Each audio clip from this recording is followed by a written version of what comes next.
대학생이던 시절 나는 도쿄 로컬선 역 앞에 있는 편의점에서 심야 아르바이트를 했다. 그 가게 점장이던 유씨는 무척 특이한 사람이었다. 유씨는 무척 인품이 좋은 분이라 손님은 물론이고 아르바이트생들에게도 친절하게 대해주었다. 내게 무척 잘 대해주었고 나도 마치 형처럼 따랐다. 유씨는 정말 누구에게나 친절했지만 사실 학창시절에는 지역에 소문이 날 정도로 유명한 양아치였다고 했다.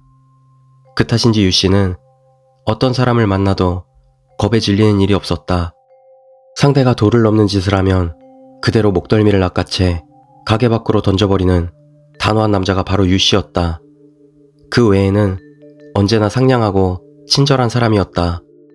이 이야기는 우연히 심야 아르바이트 동료가 병 때문에 빠져 유씨와 내가 같이 가게를 지키던 날의 이야기다. 그날은 일요일로 막차가 끊기고 3시 반에 잡지 신간 물량이 들어올 때까지는 손님도 끊기고 딱히 할 일도 없는 상황이었다. 그날은 다음날 주문 관련 문제 때문에 유씨가 카운터를 지키고 나는 사무실에 들어가 반품하기 위해 회수한 철진한 만화책을 읽고 있었다. 편의점이 되게 그렇듯 우리 가게 역시 손님이 들어오면 가게 안에 멜로디가 흐르게 되어 있다.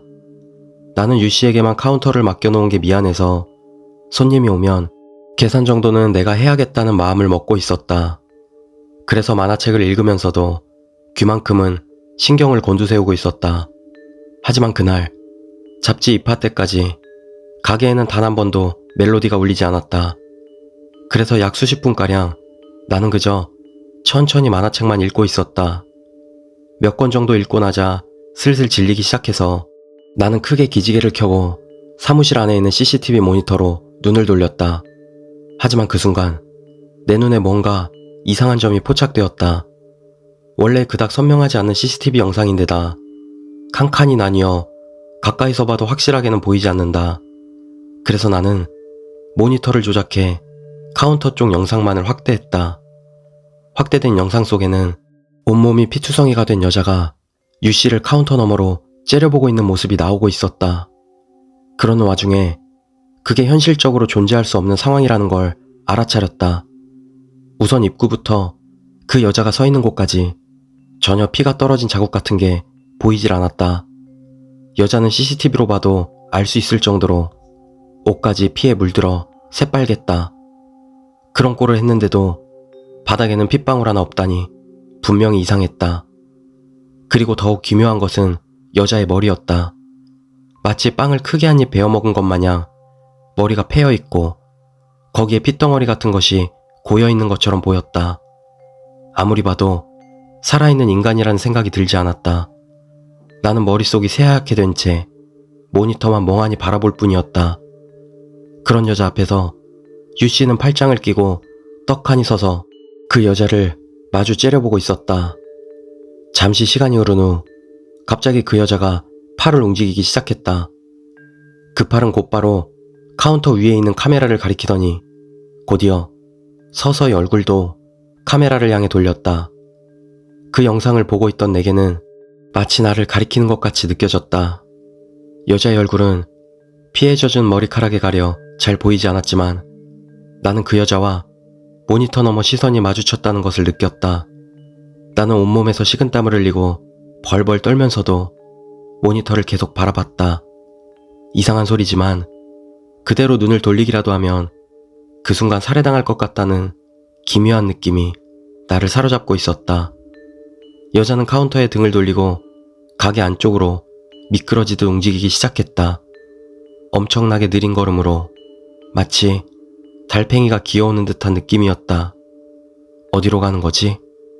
하지만 바로 다음 순간 나는 깨닫고 말았다. 여자가 향하는 곳에는 사무실 입구가 있다는 것을. 나는 공포에 질려 사무실 문으로 달려갔다. 그 와중에 사무실 문은 미닫이 문이고 잠궈놓지도 않았다는 생각이 들었다. 열쇠도 없기에 밖에서 들어오려고 하면 그냥 들어올 수 있을 터였다. 나는 서둘러 문에 달라붙은 후 문을 손으로 꽉 눌러 열지 못하도록 하는 수밖에 없었다. 문을 누른 채 고개를 들자 사무실 문에 붙어있는 반투명한 유리창으로 서서히 붉은 물체가 다가오는 것이 보였다. 나는 겁에 질린 채 그저 온 힘을 다해 문을 누르고 있었다. 어떻게든 저려오는 발에 힘을 쏟아부으며 문을 누르고 있었다. 갑자기 문은 엄청난 힘에 의해 열리고 말았다. 나는 머리를 감싸고 몸을 말고서 그 자리에 드러누웠다. 공포로 온몸이 떨리고 눈물과 땀이 바닥에 떨어지는 게 느껴졌다. 이제 끝이다. 살해당한다. 나는 머릿속에서 그런 생각만 하고 있었다. 하지만 아무리 기다려도 그대로다. 조심스레 고개를 들자 열린 문 앞에는 아무도 없었다.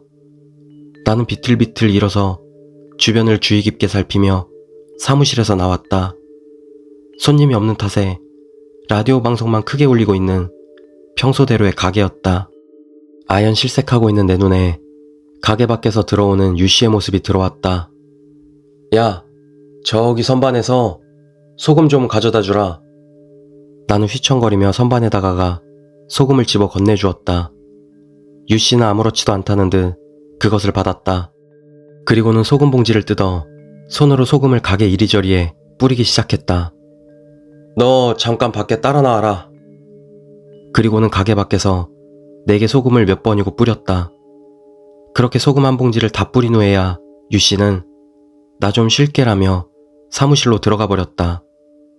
뒤를 따라 내가 사무실로 들어가자 유씨는 담배에 불을 붙이고 깊게 연기를 내뿜고 있었다. 유씨의 말에 따르면 카운터 안에서 다음날 주문 업무를 하고 있는데 갑자기 그 여자가 눈앞에 서 있더라는 것이었다. 여자가 피투성이라는 걸 보고 유씨는 당황해 큰 부상이라도 당한 줄 알았다고 한다. 하지만 아무리 말을 걸어도 아무 반응이 없기에 자세히 봤더니 그제야 살아있는 사람이 아니라는 것을 깨달았다고 한다. 유씨는 귀신을 보고도 당황해하지 않고 그저 어떻게 해야 하나 고민하고 있을 뿐이었다고 한다. 그 순간 그 여자로부터 대단한 악의 같은 것이 흘러넘치기 시작했다며 유씨는 미간에 주름을 잡으며 말했다.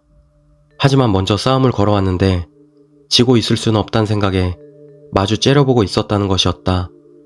그렇게 서로 한참을 마주보고 있는 사이 갑자기 여자가 감시 카메라를 가리키고 카운터에서 사라져갔다. 그런데 여자가 가게 출입구를 지나 사무실 입구로 향하기에 당황해서 뒤를 쫓았다고 한다. 유씨가 여자를 따라잡자 여자는 이렇게 중얼거렸다고 한다. 네가 안 된다면 저 녀석을 데려가겠다. 방해하지 마라. 나는 등골이 오싹해지는 걸 느꼈다. 그 말을 들으니까 어딜 감히 내 아르바이트생을 건드리냐는 생각에 머리에 피가 치솟더라고. 그래서 나도 모르게 머리채를 잡아 가게 밖으로 내던져버렸어. 여자한테 손을 대다니. 나란 놈은 한심하기 짝이 없지. 그렇게 말하면서 소년처럼 낙심하는 유씨의 모습에 나도 모르게 웃음이 나왔다. 이런저런 이야기를 하는 사이 신간 잡지가 들어왔기에 나와 유씨는 그대로 업무에 복귀했다. 조간신문이 들어오자 점차 가게에 손님들이 오기 시작해서 평소처럼 바쁜 아침 업무가 이어졌다. 결국 그 귀신이 무엇이었는지 어째서 가게에 나타났던 것인지는 아직도 모른다. 그리고 그때 본 것이 무엇이었는지 이야기하는 사이 나와 유씨는 같이 심령 스폿을 찾아다니게 되었다.